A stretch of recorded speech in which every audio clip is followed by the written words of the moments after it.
ए बुवा, हजुर यतै हुनुहुन्छ? मम्मीले अघि नै खाना खान बोलाउनु भएको थियो। किन क्यालकुलेटर चलाइरहनु भएको? हिसाब मिलेन कि? हिसाब नमिलेको होइन छोरी, हाम्रो व्यापारमा लगानी थपौँ कि भन्ने विचार गरेको छु। ब्याङ्कबाट 5 लाख रुपियाँ ऋण लिउँ कि भन्ने विचार गर्दैछु। अनि ऋण लिन क्यालकुलेटर चलाइरहनु पर्छ त? ब्याङ्कमा जाने अनि पैसा लिएर आउने। ब्याङ्कले त्यत्तिकै कहाँ पैसा दिन्छ र? ब्याङ्कलाई विश्वास दिलाउनको लागि आवश्यक डकुमेन्टहरू तयार गर्नु पर्यो। अनि चक्रिय ब्याज हो कि साधारण ब्याज हो त्यो थाहा पाउनु पर्यो। कति वर्षको लागि कति ब्याज दर छ त्यो पनि जानकारी हुनु पर्यो नि। साधारण ब्याज त मलाई पनि थाहा छ, तर यो चक्रिय ब्याज भनेको चाहिँ के रहेछ बुवा? चक्रिय ब्याज भनेको प्रत्येक वर्ष वा 6 महिनामा ब्याजलाई सामामा लगेर गाप्छ र अर्को समयको लागि चाहिँ नयाँ सामा अथवा प्रिन्सिपल बनाउँछ र त्यो सामाको चाहिँ फेरि ब्याज बढाउँदै लान्छ। त्यस्तै साधारण ब्याजमा त दिएको वर्षहरूको मूलधन एउटै हुने भयो, तर चक्रिय ब्याजमा त प्रत्येक वर्षमा वा 6 महिनामा यसको मूलधन अथवा सामा बढ्दै जाने भयो नि बुवा? हो नि, ब्याज लगेर सामामा राख्दाखेरि गाप्दाखेरि चाहिँ सामा ठुलो हुँदै जान्छ। त्यसो भए साधारण ब्याजभन्दा त चक्रिय ब्याज धेरै हुने भयो है बुवा? हो नि, सामामा ब्याज जोड्दै जाँदाखेरि सामा पनि ठुलो हुँदै जान्छ र ब्याज चक्रिय ब्याज पनि ठुलो हुँदै जान्छ। अनि हजुरले ब्याङ्कबाट लिने 5 लाखको कति ब्याज तिर्नुपर्छ त? 5 लाख रुपियाँको ए भन्ने ब्याङ्कबाट मैले ऋण लिएँ भने 10% ब्याज दर छ भने 5 लाखको 10% पहिलो वर्षको ब्याज निकाल्छ। पहिलो वर्षको अन्त्यमा ब्याज अर्थात् interest 10% of 5 lakh equals to 50,000 भयो। अब यो दोस्रो वर्षको लागि प्रिन्सिपल अर्थात् सामा भयो, जुन चाहिँ 5 लाख प्लस 50,000 गरेर 5,50,000 भयो। अब दोस्रो वर्षको इन्ट्रेस्ट रेट पनि 10% 10% छ, त्यसैले दोस्रो वर्षको इन्ट्रेस्ट इक्वल्स टु 10% अफ 5,50,000 गरेर 55,000 भयो। अब जम्मा इन्ट्रेस्ट अर्थात् जम्मा ब्याज पहिलो वर्षमा 50,000 र दोस्रो वर्षमा 55,000 गरेर 1,05,000 भयो। अब ब्याज मात्र 1,05,000, ब्याज सहित इन्ट्रेस्ट सहितको सामा मिश्रधन अर्थात् amount equals to 5 lakh plus 1,05,000 गरेर 6,05,000 भयो। अनि त्यस्तै हामीले ब्याङ्कमा पैसा जम्मा गर्यो भने ब्याङ्कले हामीलाई साधारण ब्याज दिन्छ कि चक्रिय ब्याज बुवा? आजकल धेरै जसो ब्याङ्कले चक्रिय ब्याज दिन्छन्, तर ब्याङ्क अनुसार ब्याज दर चाहिँ फरक हुन सक्छ। ए बुझेँ बुवा। अनि हजुर ब्याङ्कमा कहिले जानुहुन्छ? मलाई पनि सँगै लाग्नु छ। हुन्छ नि, सँगै जाउँला है। एउटा प्रश्न हेरौँ। रु 4,000 को वार्षिक 5% ब्याज दरले 2 इयर्समा हुने 2 वर्षमा हुने साधारण ब्याज कति होला? अनि चक्रिय ब्याज नि? यो प्रश्नमा सामा अर्थात् मूलधन जसलाई हामीले प्रिन्सिपल भन्छौँ P इक्वल्स टु 4,000 छ। ब्याज दर अर्थात् रेट इक्वल्स टु 5% छ। अब समय 2 वर्षको लागि साधारण ब्याज सिम्पल इन्ट्रेस्ट निकाल्दाखेरि SI equals to PTR upon 100 भयो। यो भनेको 4,000 इन्टु 5 इन्टु 2 अपन 100 गरेर 400 यसको सिम्पल इन्ट्रेस्ट निस्क्यो। अब यसैको कम्पाउन्ड इन्ट्रेस्ट अर्थात् चक्रिय ब्याज हेरौँ। CI equals to P capital bracket small bracket 1 plus R upon 100 को पावर T माइनस 1 भयो र प्रिन्सिपल 4,000 राखौँ र रेट 5% राख्यौँ भने टाइम 2 इयर्स राख्यौँ भने अब यसको क्यालकुलेसन गर्दा 410 हुन आउँछ। साधारण ब्याज 400 र चक्रिय ब्याज अर्थात् कम्पाउन्ड इन्ट्रेस्ट 410 भयो। अब चित्रमा हेरौँ न। चित्रमा साधारण ब्याज 2 वर्षको एकै पटक निकालिएको छ।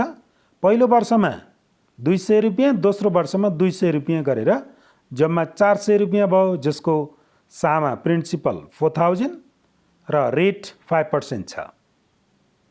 तर चक्रिय ब्याजको चित्र हेरौँ न। पहिलो वर्षमा सामा 4000, दर अथवा रेट 5% र ब्याज इन्ट्रेस्ट इक्वल्स टु 200 गरेर यसको मिश्रधन अर्थात् एमाउन्ट 4200 भयो। अब 4200 दोस्रो वर्षको लागि चाहिँ प्रिन्सिपल भएर गयो। त्यसो भए दोस्रो वर्षमा प्रिन्सिपल 4200, रेट अथवा दर 5% गरियो भने यसको इन्ट्रेस्ट निस्क्यो 210। अब यसको मिश्रधन चाहिँ 4000 प्लस 200 प्लस 210 गरेर 4410 निस्क्यो। अर्को प्रश्न हेरौँ। रु 24,000 को 10% अर्धवार्षिक अथवा सेमी एनुअल कम्पाउन्ड इन्ट्रेस्टको रेटले 1.5 वर्षमा हुने चक्रीय ब्याज र मिश्रधन पत्ता लगाउनुस्। यो प्रश्नमा मूलधन P अर्थात् प्रिन्सिपल इक्वल्स टु 24,000 टाइम समय T इक्वल्स टु 1.5 वर्ष भनेको 3/2 इयर्स। त्यस्तै यसको ब्याज दर रेट चाहिँ 10% छ।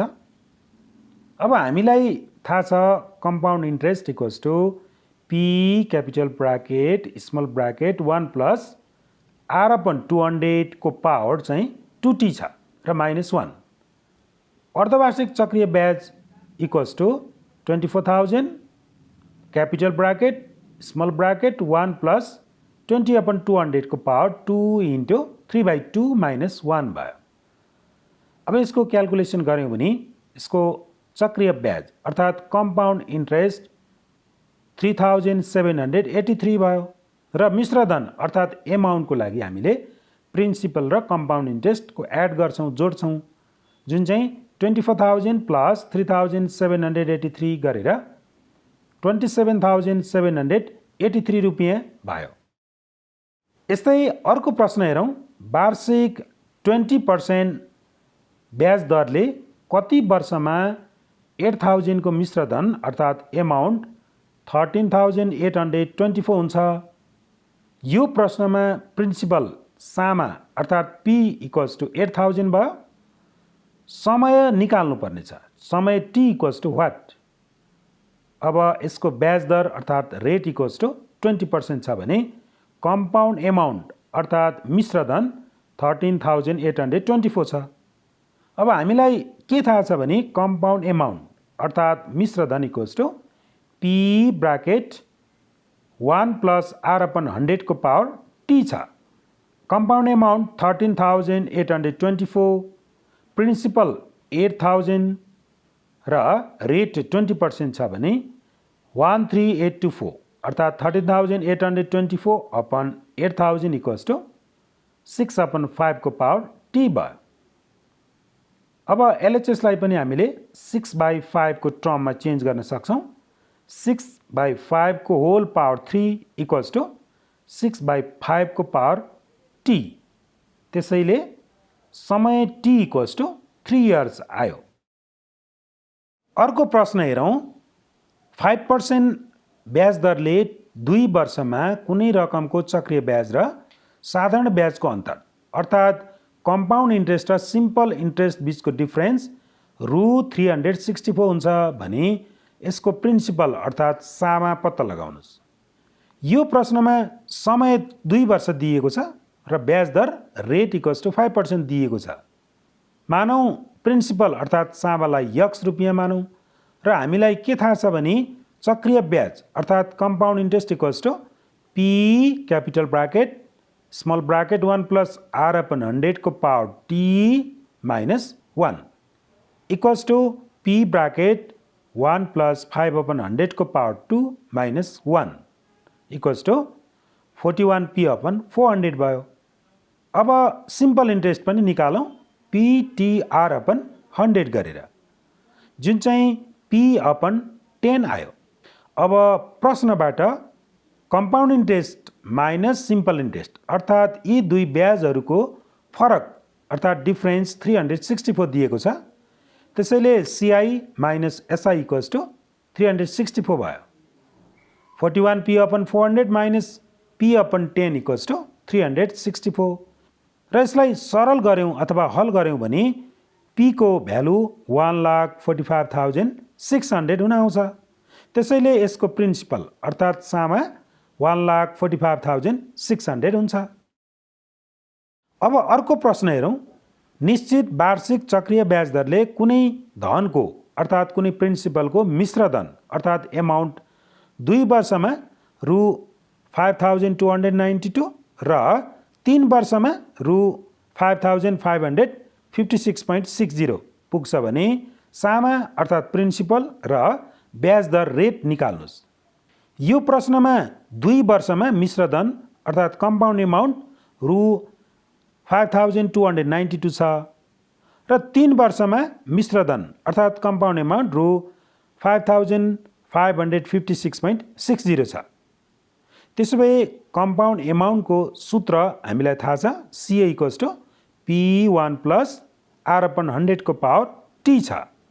त्यसैले कम्पाउन्ड एमाउन्ट 5292 = P(1 + R/100 को पावर 2 भयो। यसलाई हामीले इक्वेसन 1 मान्यौँ भने यस्तै गरी 3 वर्षको लागि 5,556.60 = P(1 + R/100 को पावर 3 भयो। यसलाई हामीले इक्वेसन 2 मान्यौँ। अब यी दुई इक्वेसनलाई हामीले सल्भ गर्यौँ अर्थात् इक्वेसन सेकेन्डलाई इक्वेसन फर्स्टले डिभाइड गर्यौँ भने 5556.60 upon 5292 equal to P(1 + R/100 को पावर 3 अपन P(1 + R/100 को पावर 2 भयो। अब राइट ह्यान्ड साइडमा RHSमा P क्यान्सल गर्न सकिन्छ र सेम बेस भएकोले पावर चाहिँ माइनस गर्न सकिन्छ। त्यसैले 1 + R/100 को पावर 3 - 2 अर्थात् 1 + R/100 मात्रै भयो। अब यसलाई हामीले सल्भ गर्यौँ अर्थात् हल गर्यौँ भने यहाँबाट रेट = 5% आयो। अब प्रिन्सिपलको लागि समीकरण I अर्थात् इक्वेसन I मा यदि R को भ्यालु 5% राख्दियौँ भने यहाँबाट सामा अर्थात् प्रिन्सिपल आउँछ। 5292 = P(1 + 5/100 को पावर 2 भयो र यसलाई सल्भ गर्दा P अर्थात् सामा प्रिन्सिपल = 4800 आयो। अब अर्को प्रश्न हेरौँ। एउटा व्यापारीले कुनै फाइनेन्सबाट 4 लाख रुपियाँ ऋण लिएछन्। प्रति वर्ष प्रति रुपियाँ 5 पैसाको दरले कति वर्षमा रु 63,050 चक्रीय ब्याज होला पत्ता लगाउनुहोस्। यो प्रश्नमा ब्याज दर रेट प्रति वर्ष प्रति रुपियाँ 5 पैसा दिएको छ। अब प्रति वर्ष प्रति 100 रुपियाँमा 500 पैसा हुने भयो जसलाई हामीले 5 रुपियाँ भन्छौँ। ब्याज दर रेट जहिले पनि प्रति वर्ष प्रति 100 रुपियाँमा हुन्छ। त्यसैले यसको रेट 5% भयो र सामा अर्थात् प्रिन्सिपल = 4 लाख रुपियाँ छ र चक्रीय ब्याज कम्पाउन्ड इन्ट्रेस्ट = 63,050 रुपियाँ छ। अब हामीलाई थाहा छ कम्पाउन्ड इन्ट्रेस्ट = P(1 + R/100 को पावर T - 1। त्यसैले 63,050 63,050 = 4,00,000 (1 + 5/100 को पावर T - 1 भयो र यसलाई हामीले हल गर्यौँ अथवा सिम्प्लिफाई गर्यौँ भने यसको टाइम = 3 इयर्स हुन आउँछ। त्यसैले समय टाइम = 3 इयर्स भयो। अर्को प्रश्न हेरौँ। रु 8,000 को वार्षिक 20% ब्याज दरले चक्रीय ब्याज रु 5,824 हुन्छ भने सोही समय र सोही ब्याज दरमा उक्त रकमको सिम्पल इन्ट्रेस्ट कति हुन्छ? यो प्रश्नमा सामा प्रिन्सिपल दिएको छ जुन चाहिँ 8,000 हो। ब्याज दर रेट पनि दिएको छ 20% हो। चक्रीय ब्याज कम्पाउन्ड इन्ट्रेस्ट पनि दिएको छ 5,824 र समय टाइम निकाल्नु पर्नेछ। र हामीलाई थाहा छ कम्पाउन्ड इन्ट्रेस्ट = P(1 + R/100 को पावर T - 1 र कम्पाउन्ड इन्ट्रेस्ट 5824 छ। प्रिन्सिपल 8,000 छ भने यो प्रश्नलाई हामीले हल गऱ्यौँ भने टाइम समय 3 इयर्स अथवा 3 वर्ष निस्कन्छ। अब यो समय 3 वर्ष प्रयोग गरेर साधारण ब्याज अर्थात् सिम्पल इन्ट्रेस्ट निकाल्यौँ भने PTR/100 = 4800 हुन आउँछ। त्यसैले साधारण ब्याज अर्थात् सिम्पल इन्ट्रेस्ट रु 4800 भयो। अर्को प्रश्न हेरौँ। वार्षिक 20% ब्याज दरले 2 इयर्समा कुनै धनराशि अर्थात् प्रिन्सिपलको वार्षिक चक्रीय ब्याज र अर्धवार्षिक चक्रीय ब्याजको अन्तर अर्थात् इयरली र हाफ इयरली कम्पाउन्ड इन्ट्रेस्टको डिफरेन्स अर्थात् अन्तर रु 482 छ भने सो प्रिन्सिपल अर्थात् धनराशि पत्ता लगाउनुहोस्। यो प्रश्नमा ब्याज दर रेट = 20% र समय टाइम = 2 इयर्स छ।